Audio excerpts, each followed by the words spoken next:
देख रहे हैं अनहोनी। तो चलिए बढ़ते हैं आज की इस कहानी की ओर। मैं और मेरा दोस्त रवि, हमने एक साथ अपनी स्कूलिंग समाप्त की और इंजीनियरिंग के एडमिशन टेस्ट में अच्छे नंबरों से पास कर एडमिशन लिया। मैं चूँकि आईटी पढ़ना चाहता था, इसलिए मैंने बेंगलोर इंजीनियरिंग कॉलेज में एडमिशन ले लिया। पर मेरा दोस्त रवि, जो बचपन से ही मैकेनिकल इंजीनियर बनना चाहता था, उसने हिंदुस्तान के सबसे बेहतरीन मैकेनिकल इंजीनियरिंग कॉलेज में एडमिशन ले लिया था और अब वो और मैं अपने घर से बाहर निकल गए थे अपनी आगे की ज़िंदगी को साधने। उन दिनों चूँकि हमारे पास मोबाइल नहीं थे, इसलिए हम लोग एक दूसरे से संपर्क नहीं कर पाए। पहले सेमेस्टर की परीक्षा के बाद हमारी तकरीबन 20 दिनों की छुट्टी होने के कारण जब मैं घर आया तो रवि मुझे मिला, एकदम दुबला पतला और दिमागी तौर पर टूटा हुआ। मैं तो उसकी हालत पर आश्चर्यचकित हो गया। पूछने पर मालूम हुआ वो इंजीनियरिंग नहीं कर रहा है। वो जाने के कुछ दिनों के भीतर ही वापस आ गया था। पहले तो वो अपने बारे में पूछने पर कुछ बोलने को राजी नहीं था, लेकिन फिर धीरे धीरे उसने अपने उस दिन के बारे में बतलाया। उसको जब चेन्नई में एडमिशन मिला तो उसकी खुशी 7वें आसमान पर थी। वहाँ पर उसे एक प्राइवेट हॉस्टल में रहने की व्यवस्था भी मिल गई। हॉस्टल का नाम था सरस्वती बॉयज़ हॉस्टल। शाम का समय था। वो जब अपने सामान के साथ पहुंचा और वहां पर एक कमरा मिला जो कि 6वीं मंजिल पर था। सामान रख रात का खाना खाने डाइनिंग हॉल में पहुंचा। अकेला एक टेबल पर बैठ गया और अपने आगे की पढ़ाई के बारे में सोचने लगा। एकाएक उसके पड़ोस की कुर्सी किसी ने खींचा और बैठा। आंखें उठाकर देखा तो पाया कि कुर्सी पर एक लड़का बैठा उसे घूर रहा है। नए हो? आज ही आए हो? कहाँ से आए हो? हिंदी आती है या सिर्फ तमिल ही बोलते हो? आंखें मिलते ही प्रश्नों का सैलाब उमड़ा। सारे प्रश्नों का सिलसिलेवार उत्तर देते ही अगला प्रश्न दागा, किस रूम में हो? जैसे ही जवाब में कहा 63, तो नंबर लड़के के हाथ से प्लेट नीचे गिर गई। क्या 63 नंबर? अभी चलो, वो कमरा छोड़ दो, मेरे कमरे में रह लो, मगर दूसरा कमरा ले लेना कल। पर रवि नहीं माना तो वो लड़का बोला, अगर ज़रूरत हो तो रात में हमारे कमरे में आ जाना, बिना किसी तरह की बहादुरी दिखाए। आखिर खाना खाकर जब रवि अपने कमरे में पहुंचा तो उसने महसूस किया कि उस 6ठी मंजिल पर उसके अलावा और कोई नहीं था। बड़ा अजीब लगा। 5 मंजिल पूरी तरह से भरे थे और इस मंजिल पर कोई क्यों नहीं। खैर, वो सारे दिन के थकावट के बाद सो गया। रात में कोई 12 बजे होंगे जब उसकी नींद खुली। कमरे की बत्ती जल रही थी। उसे अच्छी तरीके से याद था कि वो बत्ती बुझाकर सोया था। बत्ती में उसे नींद नहीं आती थी, पर एकाएक उसकी नज़र स्टडी टेबल पर पड़ी। उसका दिल जोरों से धड़कने लगा। सारे शरीर के बाल खड़े हो गए। रीढ़ की हड्डी में एक अजीब सी सिहरन होने लगी। अब उसे समझ आने लगा कि उस लड़के ने क्यों उसे वो कमरा तुरंत छोड़ने को कहा था। उसने देखा कि स्टडी टेबल पर एक छाया, हाँ, छाया ही कहना ठीक रहेगा, क्योंकि उसके शरीर को रवि देख नहीं पा रहा था, पर सिर्फ एक छाया ही दिख रही थी। उसकी ओर देखकर उसकी किताब पढ़ रहा था, पर जब उस छाया को महसूस हुआ कि रवि उसे देख रहा है तो उस छाया ने अपने सर को घुमाकर उसकी ओर देखा। उसका विभत्स चेहरा देख रवि की चीख निकल गई। वो सिर्फ एक छाया प्रतीत हो रही थी, पर उसका चेहरा स्पष्ट था। आंखें बाहर को ठेल कर गिरने की स्थिति में थी। अंदर से खून की रंगत और नसें साफ दिख रही थी। नाक और मुंह के कोरों से पतली खून की धारा उस चेहरे की ओर बना रही थी, बहुत ही डरावनी। तभी एकाएक वो छाया उठी और रवि की ओर बढ़ने लगी। रवि पूरी ताकत लगाकर चीखते हुए कमरे से बाहर भागा, पर वो जिधर भी जा रहा था वो रास्ता रोक देता, सिर्फ एक छत की सीढ़ी पर, जैसे वो रवि को वहीं ले जाना चाहता हो। हॉस्टल की छत अंधेरे में एक विशाल अंधकूप सा प्रतीत हो रहा था। तभी रवि ने महसूस किया कि छत पर आसे ही जैसे उसका अपने शरीर पर से नियंत्रण ही हट गया हो और वो धीरे धीरे छत के कोने की ओर खिसकता जा रहा था। तभी उसने एक कोलाहल सुना और साथ ही कुछ लड़कों को हाथ में मशाल लिए उसकी ओर आते देखा। वो छाया उनकी उपस्थिति से एकाएक गायब हो गई और रवि अपनी जगह पर ही बेहोश होकर गिर पड़ा। होश आने पर उसने खुद को हॉस्टल के मेडिकल रूम में पाया, चारों ओर से लड़कों से घिरा हुआ। उसे मालूम हुआ शाम जिस लड़के ने उसको अपने पास बुलाया था, लेकिन जब रवि ने उसकी बात को अनसुना कर दिया तो वो कुछ सीनियर्स के पास जाकर सारी बात उन्हें बताता है और सब लोग बारी बारी से 5वीं मंजिल से रवि के कमरे की निगरानी में थे। जैसे ही उनको खबर मिली कि रवि अपने कमरे से चीखता हुआ निकला है, सभी मशाल जलाकर ऊपर की ओर दौड़ पड़े, क्योंकि किसी ने बताया था कि अशरीरी आत्मा आग से डरती है और भाग जाती है। इस तरह से उस रात रवि की जान बच गई, पर उस पर डर इतना हावी हो गया कि वो सब छोड़कर वापस आ गया। तो दोस्तों, ये थी आज की पहली कहानी। तो चलिए बढ़ते हैं आज की दूसरी कहानी की ओर। काफी तलाशने के बाद जब मुझे एक अच्छी सी नौकरी मिली तो उस चीज की खुशी मेरे लिए काफी ज्यादा थी, क्योंकि उन दिनों मेरे घर की आर्थिक हालत कुछ खास ठीक नहीं चल रही थी और घर की सारी जिम्मेदारी पिताजी के ऊपर होने के कारण वो भी काफी टेंशन में रहते थे। मैं काफी दिनों से नौकरी ढूंढ रहा था, मगर अब जाकर मेरी नौकरी लगी, वो भी मेरे गांव से 500 किलोमीटर दूर शहर में, जिस पर मैंने तय किया कि अब मैं वहीं रहकर नौकरी करूंगा और साल भर बाद अपने गांव परिवार वालों से मिलने आऊंगा। सारी बात तय करने के बाद मैंने जब अपने घर वालों को मेरे जाने की बात बताई तो सभी लोग मेरे जाने से नाखुश जरूर थे, मगर सभी जानते थे कि मेरा जाना कितना जरूरी है, जिस कारण किसी ने भी मुझे जाने से मना नहीं किया। लिहाजा मैंने फटाफट से अपने निकलने की तैयारी शुरू कर दी, क्योंकि मेरी ट्रेन कल सुबह 10 बजे की थी। सारी तैयारी कर लेने के बाद हम सभी ने एक साथ बैठकर रात का खाना खाया और अपने कमरे में सोने के लिए चलता बना। अगली सुबह जब मेरी नींद खुली तो मैं निकलने की तैयारी में लग गया, जिसके बाद ठीक 9:30 बजे मैं अपने घर से निकलकर नजदीकी स्टेशन गया, जहां प्लेटफॉर्म पर मेरी ट्रेन पहले से ही लगी हुई थी। तो मैं फटाफट से ट्रेन में चढ़ा और गर्मी का मौसम होने के कारण एक विंडो वाली सीट पकड़कर बैठ गया। यहाँ से वो शहर लगभग 500 किलोमीटर दूर था, तो मैं करीबन 7 बजे शाम तक उस स्टेशन पर उतर जाऊंगा। हालांकि मेरा एक दोस्त पहले से ही अपने परिवार के साथ उस शहर में रहता है, जिससे मेरे लिए एक रूम का बंदोबस्त कर रखा है, तो मुझे वहां जाकर कोई परेशानी नहीं होने वाली है। मेरे ट्रेन में बैठने के कुछ देर बाद ही ट्रेन ने काफी रफ्तार पकड़ ली, जिसके साथ साथ मैं भी काफी रफ्तार से अपनी मंजिल की तरफ आगे बढ़ने लगा। ट्रेन में मुसाफिरों की संख्या काफी ज्यादा थी, मगर मेरा स्टेशन आने से पहले आधे मुसाफिर उतर चुके थे। खैर, ठीक शाम के 7 बजे मैं ट्रेन से उतरा, तो ट्रेन से उतरते ही मैंने देखा कि मेरा दोस्त गौतम स्टेशन पर खड़ा है।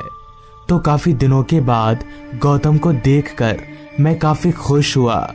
गौतम भी मुझसे मिलकर काफी खुश हुआ कि तभी गौतम ने कहा, राहुल चल यार तेरा कमरा दिखा देता हूँ। तू लंबा सफर तय करके आया ना, तो तू बहुत थक गया होगा।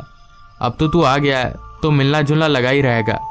जिसके बाद हम चलकर स्टेशन से बाहर निकले और उस घर की तरफ आगे बढ़ने लगे जिसे गौतम ने मेरे लिए देख रखा था। कुछ देर चलने के बाद हम दोनों एक घर के करीब पहुंचे, जिस घर के बाहर दरवाजे पर ताला लगा हुआ था। तो उस घर को देखते ही मैं समझ गया कि मैं इसी घर में रहने वाला हूँ।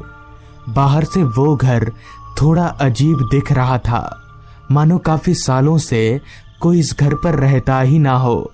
और तो और घर की सभी दीवार काले पड़ चुके थे। खैर मुझे इससे क्या, मैं तो यहाँ रहकर कुछ दिन नौकरी ही करने वाला हूँ और कुछ दिनों के बाद जब मैं एक अच्छे से पोस्ट पर सेटल हो जाऊंगा तो मैं ट्रांसफर करवा कर अपने गांव के करीब वाले ऑफिस में चला जाऊंगा। खैर तभी गौतम ने दरवाजे पर लगे ताले को खोला और मुझसे कहा, अंदर आ, आज सुबह से इस घर को साफ करवा कर रखा है। जिसके बाद मैं अपना सामान लेकर उस घर के अंदर दाखिल हुआ। तो उस घर के अंदर दाखिल होते ही ना जाने क्यों मुझे कुछ अजीब सी बेचैनी होने लगी। घर के अंदर दाखिल होते ही मैं और गौतम, हम दोनों दोस्त बैठकर आपस में काफी सारे बातें की। जिसके बाद गौतम ने कहा, राहुल अब तो आराम कर, मैं कल सुबह आऊंगा।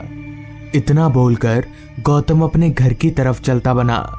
उसके जाते ही मैंने दरवाजा बंद कर दिया। तो मैंने जैसे ही दरवाजा बंद किया तो पता नहीं कहां से बिल्ली के रोने की आवाज सुनाई पड़ने लगी।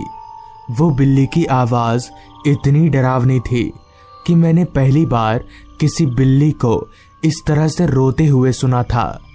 खैर मैं डरता तो था नहीं, जिस कारण मैंने इस बात पर उतना गौर नहीं किया। मगर मुझे कहाँ पता था कि ये बिल्ली रोकर मुझे घर से बाहर जाने की चेतावनी दे रही है। काफी थक जाने के कारण मैं रात को कुछ काम ना करके सीधे बिस्तर पर सोने चला गया। तब वक्त हो रहा था रात के 9:30 बजे का, जिस कारण बाहर का माहौल भी सुनसान हो गया था। मैं काफी लंबा सफर तय करके आया था तो बिस्तर पर लेटते ही नींद के कारण मेरी पलकें भारी होने लगीं और देखते ही देखते नींद ने मुझे कब अपने आगोश में ले लिया पता ही नहीं चला। फिर जब अचानक मेरी आंख खुली तो मैं पूरी तरह से पसीने से भीग चुका था। आंख खुलते ही सबसे पहले मेरी निगाहें पंखे की ओर गई तो मैंने देखा कि पंखा बंद है। पहले पहले तो मैंने सोचा कि शायद बिजली चली गई होगी।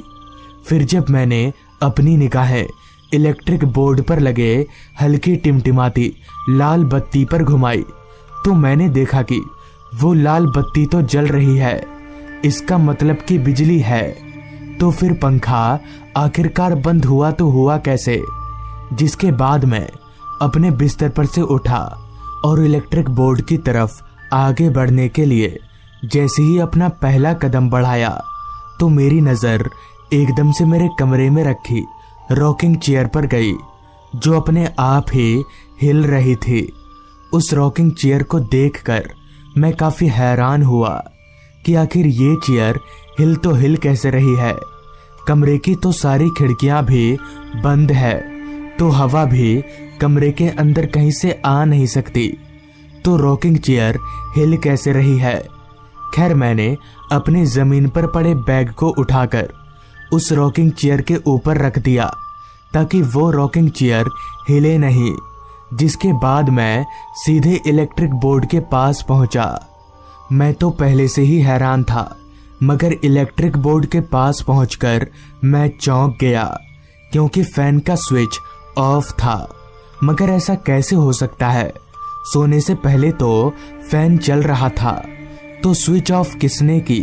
इस कमरे में तो मेरे अलावा कोई है भी नहीं।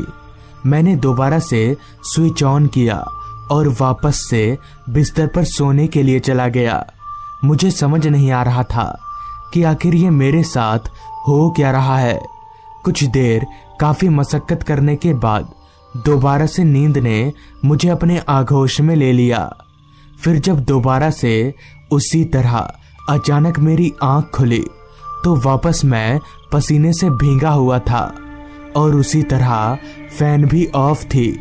मगर इस बार जब मेरी निगाहें उस रॉकिंग चेयर पर गई तो वहां का नजारा देखकर मेरे होश उड़ गए और मेरा पूरा शरीर जोर जोर से कांपने लगा, क्योंकि उस रॉकिंग चेयर पर रखा मेरा बैग अब जमीन पर गिरा हुआ था और वो रॉकिंग चेयर वापस से हिल रहा था। मगर अब वो रॉकिंग चेयर खाली नहीं था, बल्कि उस पर एक बूढ़ी औरत बैठी हुई थी जिसकी शक्ल पूरी तरह से जली हुई थी और उस बूढ़ी औरत के दोनों आंखें भी गायब थी। ये देखकर मैं समझ गया कि ये बूढ़ी औरत कोई इंसान नहीं बल्कि भूत है। ये देखकर मेरा कांपता शरीर और जोर जोर से कांपने लगा। डर और घबराहट मुझ पर इस कदर हावी हो गया कि मैं वहीं पर बेहोश हो गया। फिर जब अगली सुबह मेरी आंख खुली तो सुबह हो चुकी थी और मेरे घर का दरवाजा गौतम पीट रहा था। मैंने उठकर जल्दी से दरवाजा खोला और गौतम को पूरी बात बताई, जिसके बाद मैंने उस घर को छोड़ दिया। बाद में मुझे पता चला कि उस घर में एक बूढ़ी औरत रहा करती थी, लेकिन एक रात आग लग जाने के कारण उस बूढ़ी औरत की उसी घर में जलकर मौत हो गई। तब से उसकी आत्मा उसी घर में भटकती रहती है। तो दोस्तों, ये थी आज की कहानी। घटना आज से 25 साल पहले का है, जब मैंने अपनी पूरी पढ़ाई खत्म करके नया नया डॉक्टर का पद हासिल किया था। डॉक्टर बनकर सीधे मैं अपने गांव पहुंचा तो मेरे परिवार वाले मुझे देखकर काफी खुश हुए, क्योंकि मेरे मम्मी पापा का सपना था कि मैं डॉक्टर बनूं। खैर, गांव आकर मैंने तय किया कि मैं अपने गांव में खुद का एक क्लिनिक खोलूंगा और कम से कम पैसों में गांव के सभी लोगों का इलाज करूंगा। ये तय करने के बाद मैंने गांव के चौपाल पर एक छोटा सा क्लिनिक खोला और लग गया गांव वालों की सेवा में। मगर इस बार मुझे गांव काफी बदला बदला सा लग रहा था। लोग अंधेरा होने के बाद बाहर दिखाई नहीं पड़ते थे। अंधेरा होते ही गांव में चारों तरफ खामोशी छा जाया करती थी। 2-3 दिन मैंने इस बात पर गौर किया और चौथे दिन दोपहर का खाना खाते वक्त अपने पिताजी से बोला, पिताजी, आजकल अंधेरा होने के बाद गांव वाले अपने घर से बाहर क्यों नहीं निकलते हैं? इस पर पिताजी कुछ पल चुप थे, फिर अपनी चुप्पी तोड़ते हुए बोले, वो क्या है ना, आजकल गांव में रात के वक्त बाहर निकलना ठीक नहीं है, क्योंकि आजकल गांव में अजीब अजीब सी घटनाएं हो रही हैं। अभी गांव वालों का कहना है कि अंधेरा होते ही हमारे गांव में भूत आत्माओं का बसेरा हो जाता है। कईयों ने तो खुद अपनी आंखों से देखा भी है। इसलिए गांव वाले रात के वक्त अपने घरों से बाहर नहीं निकलते। और तुम भी क्लिनिक बंद करके जल्दी ही घर आ जाना। पिताजी की पूरी बात सुनने के बाद मैंने उनसे कहा, पिताजी, आपको पता है ना, मैं इन सब बातों पर विश्वास नहीं करता। जिसके बाद मैंने खाना खाया और थोड़ी देर आराम करके वापस क्लिनिक खोलने चला गया। हालांकि उस समय मौसम बरसात का था, तो मेरे घर से बाहर निकलते ही बूंदाबांदी बारिश शुरू हो गई। तो बारिश के शुरू होते ही मैंने भी अपने चलने की रफ्तार काफी बढ़ा दी और भागता हुआ सीधे अपने क्लिनिक में पहुंचा। तो मेरे क्लिनिक पहुंचते ही बूंदाबांदी बारिश मूसलाधार बारिश में तब्दील हो गई, मानो बारिश मुझ पर मेहरबान होकर मेरे क्लिनिक पहुंचने का ही इंतजार कर रही हो। खैर, क्लिनिक पहुंचकर मैं क्लिनिक में बैठ गया। तब वक्त हो रहा था शाम के 5 बजे का, लेकिन बरसात का मौसम होने के कारण शाम के 5 बजे ही अंधेरे ने धीरे धीरे अपना रंग जमाना शुरू कर दिया था। देखते देखते 4 घंटे कब बीत गए पता ही नहीं चला, मगर बारिश अब भी रुकने का नाम नहीं ले रही थी। घटना आज से काफी साल पुरानी होने के कारण उस समय हमारे गांव में बिजली की कोई सुविधा नहीं थी। जिस वजह से रात के वक्त सभी लोगों को लालटेन का सहारा लेना पड़ता था। मैं भी लालटेन जलाकर चुपचाप अपनी टेबल पर बैठा हुआ था। बस यही सोच रहा था कि आखिर क्लिनिक बंद करके घर कैसे जाऊं। ये सोचते सोचते मैंने अपने मन ही मन में कहा, कुछ देर और बारिश के रुकने का इंतजार करता हूं, वरना भींकर ही घर जाना पड़ेगा। ये कहकर मैंने और आधा घंटा इंतजार किया, मगर बारिश तब भी नहीं रुकी। मेरे पास दूसरा कोई उपाय भी नहीं था, तो मुझे भींग कर ही घर जाना पड़ेगा। ये सोचकर मैं टेबल पर से उठा। अभी मैं उठा ही था कि तभी एक आदमी भागता हुआ मेरी क्लिनिक में आया और बोला, डॉक्टर बाबू आप जल्दी चलिए मेरे साथ, वरना अनर्थ हो जाएगा। उस आदमी से ये सुनकर मैंने कहा, क्यों, क्या हुआ है? मेरे ये पूछने पर उस आदमी ने बताया, वो मेरे पिताजी की तबीयत काफी खराब है, आप जल्दी चलिए मेरे साथ, डॉक्टर साहब प्लीज। बारिश काफी तेज हो रही थी और साथ ही रात भी काफी हो चुकी थी, मगर एक डॉक्टर होने के नाते मैं उसे जाने से मना नहीं कर सकता था, तो मैं उस आदमी के साथ जाने के लिए मान गया। जिसके बाद उस आदमी ने मुझे एक छाता दिया और हम दोनों क्लिनिक से बाहर निकले। बाहर निकलकर मैंने क्लिनिक बंद किया और वापस से उस आदमी के पीछे पीछे चलता बना। अब रात काफी हो चुकी थी, जिस कारण आसपास का सारा माहौल वीरान सा हो गया था। दूर दूर तक मुझे हम दोनों के अलावा कोई इंसान तो दूर एक जानवर तलक भी दिखाई नहीं पड़ रहा था। और ऐसा हो भी क्यों ना, इतनी रात गए इतनी तेज बारिश में कौन बाहर निकलेगा। अंधेरा भी पूरे रास्ते पर इतना छाया हुआ था कि मुझे पैदल चलने में काफी परेशानियों का सामना करना पड़ रहा था। एक तो काला घना अंधेरा, ऊपर से झमझमाती बारिश की आवाज एक ऐसा माहौल बना रही थी जिसे मैं अपने जीते जी कभी भूल नहीं सकता। अभी मैं आगे बढ़ ही रहा था कि तभी मैंने एक बात पर गौर किया कि हम दोनों ही पैदल चल रहे थे, मगर गीले रास्ते पर मेरे तो पैदल चलने की आवाज आ रही थी, लेकिन उस आदमी की नहीं। मगर ऐसा कैसे हो सकता है? साथ ही साथ मैंने एक और बात पर गौर किया कि जहां इतने घने अंधेरे में मुझे चलने में काफी परेशानियों का सामना करना पड़ रहा था, वहीं वो आदमी घने काले अंधेरे को चीरते हुए बिंदास आगे बढ़े जा रहा था। इस पर मैंने अपने मन ही मन में कहा, लगता है इस आदमी का इस रास्ते पर रोज का आना जाना है, इसलिए इसे चलने में कोई परेशानी का सामना नहीं करना पड़ रहा है। ये सोचकर मैंने उस बात को टाल दिया और आगे बढ़ने लगा। कुछ देर पैदल चलने के बाद वो आदमी एक छोटी सी कुटिया में दाखिल हो गया, तो मैं भी उस आदमी के साथ साथ उस कुटिया के अंदर गया। तो अंदर बाहर से भी ज्यादा अंधेरा छाया हुआ था कि तभी मेरी नजर कुटिया के अंदर एक कोने में खाट पर लेटे एक आदमी पर गई। उस आदमी को देखते ही मैं समझ गया कि उस आदमी की तबीयत काफी खराब है, तो मैं चलकर सीधे उस आदमी के पास गया और कहा, क्या हुआ है भाई साहब आपको? इस पर वो आदमी कुछ ना बोलकर बस एकटक मेरी ओर देखता रहा। तो मैंने उस आदमी के नब्ज को चेक करने के लिए उसके हाथ को पकड़ा, तो मेरे होश उड़ गए, क्योंकि उस आदमी का हाथ बर्फ से भी ज्यादा ठंडा था और साथ ही उसकी नब्ज भी नहीं चल रही थी। मगर किसी जिंदा इंसान के शरीर में ये सब होना मुमकिन ही नहीं था। मुझे समझ आ गया कि जरूर दाल में कुछ काला है। जिसके बाद मैं वहां से भागने के लिए जैसे ही पीछे मुड़ा तो मेरे पैरों तले की जमीन निकल गई, क्योंकि अब मेरे साथ आए उस आदमी का चेहरा पूरी तरह से बदल चुका था। ये देखकर मुझे समझ आ गया कि ये दोनों कोई इंसान नहीं बल्कि भूत हैं, और अब मैं एक बड़ी मुसीबत में फंस चुका हूँ। इससे पहले कि वो दोनों भूत मुझे मार डाले।